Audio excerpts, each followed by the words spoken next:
In this video, we'll organize by labeling raw footage to make it easier for post-production workflow. Meaning, we'll know what the name of the shot is when we bring it into Premiere Pro to make it easier for us to understand which shots we're working with.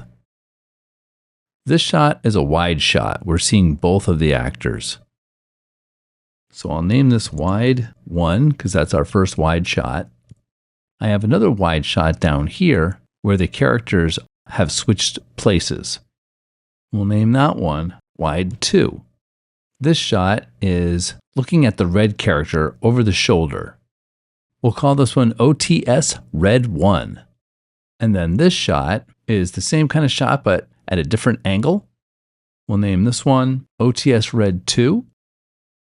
And then this one, the character's at a different angle. We'll name this one OTS Red 3.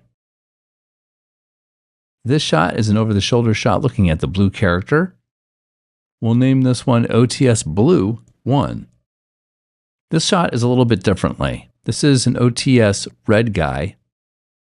This one is OTS Red 4, but I'm also going to add in that it's the elbow scene.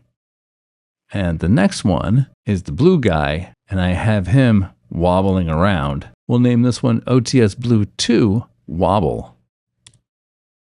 And the last scene that we need to name has the red character in focus, and then the blue character comes into focus. We're going to write end scene. All right, I named the dialogue.text, the space station red, space station regular, and storyboard template.psd. And that's how you organize and label your raw footage. If you don't name your footage, your workflow will slow down a little bit because you're trying to figure out what scenes are in which footage.